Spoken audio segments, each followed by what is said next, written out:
जिसने खुद को दर्शाया मृत, उसको पुलिस ने किया गिरफ्तार। पुलिस से बचने के लिए 27 साल से चल रहा था फरार। परिवार और अन्य रिश्तेदारों से भी नहीं था संपर्क। खुद को मृत दर्शाकर अलग अलग राज्यों रह रहा था आरोपी। अपनी पहचान बदलकर रह रहा था आरोपी भूरा। जमील नाम करके अपनी पत्नी और बच्चों के साथ भोपाल में रह रहा था आरोपी। साल 1999 में खेरागढ़ में पुलिसकर्मियों से हुई थी लूट के बाद 2 पुलिसकर्मियों की हुई थी हत्या। मामले में कई बदमाशों के खिलाफ पुलिस ने की थी कार्रवाई। मुख्य आरोपी भूरा पुलिस की गिरफ्त से चल रहा था फरार। भूरा की जगह जमील नाम रखकर दूसरे राज्यों में रह रहा था आरोपी। पुलिस ने रखा था 50,000 का इनाम। भोपाल से मुख्य आरोपी को पुलिस ने किया गिरफ्तार। थाना खेरागढ़ पुलिस ने की कार्रवाई। आगरा से मन गुप्ता, समाचार 24। देखिए, वर्ष 1999 में एक दुखद घटना थाना खेरागढ़ में घटित हुई थी, जिसमें कि कुछ बदमाशों द्वारा एक लूट की घटना कारित की गई और उसमें पुलिसकर्मियों के असले लूटते हुए और पुलिसकर्मियों के ऊपर हमला भी किया गया था, जिसमें पुलिस विभाग के 2 पुलिसकर्मियों का जो मृत्यु हो गई थी। उसी क्रम में इस घटना में जो शामिल लोग थे, उनका समय समय पर पुलिस से मुठभेड़ हुई और कुछ लोगों को माननीय न्यायालय द्वारा उम्र कैद की सज़ा भी सुनाई गई।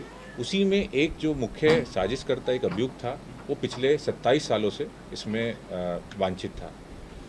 इसमें एसीपी खेरागढ़ के नेतृत्व में थाना खेरागढ़ की टीम, वेस्ट जोन की एसओजी सर्विलांस ने जितने भी साक्ष्य एकत्रित कर सकते थे, कई महीनों तक इसमें प्रयास करने के बाद इस वांछित 50,000 के अभियुक्त को मध्य प्रदेश के भोपाल से गिरफ्तार किया है, जो कि नाम बदलकर एक नई आइडेंटिटी के साथ इतने लंबे समय से रह रहा था। इसके ऊपर 50,000 का इनाम घोषित था और ये कार्रवाई दिखाती है कि आप अगर कोई अपराध कारित करते हैं, चाहे समय कितना भी हो जाए, बट आप कानून से नहीं बच सकते। सर, ये पहचान छुपा कर रह रहा था, जांच में ये भी सामने आया कि इसने अपने आप को मृत भी दर्शाया। क्या वो पूरा मामला था मृत दर्शाया?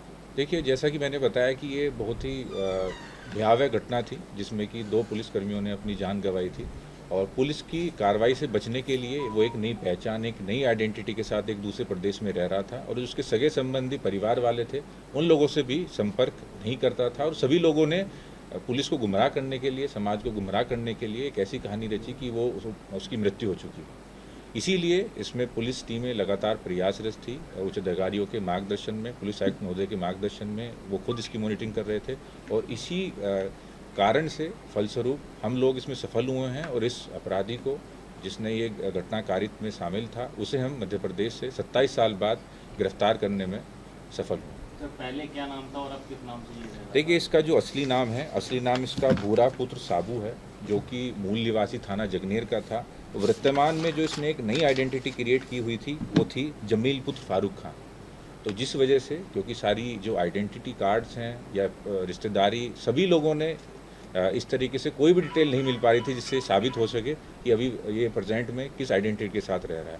बट पुलिस ने इसमें बहुत ही प्रोफेशनल तरीके से काम किया, पुलिस आयुक्त महोदय के निर्देशन में, और गहनता से जांच करने के बाद, कंफर्म होने के बाद, हम लोगों ने सफलतापूर्वक उसे गिरफ्तार किया। उस घटना के बाद भी कोई क्राइम किया इसने कि शांति से अपना आइडेंटिटी छिपा के जीवन यापन कर रहा है? देखिए, जैसा मैंने बताया कि अभी हम लोगों ने उसे अरेस्ट किया है, वो भी दूसरे स्टेट से। उसके संदर्भ में भी जो भी हमारी जो सिस्टर एजेंसीज़ हैं, पुलिस हैं, उनसे भी हम इसमें जानकारी एकत्रित करेंगे और साथ ही साथ माननीय न्यायालय में इसे पेश कर माननीय न्यायालय से भी पीसीआर के लिए हम रिक्वेस्ट करेंगे ताकि बाकी जानकारी देकर। राइफल्स क्या बरामद हुई?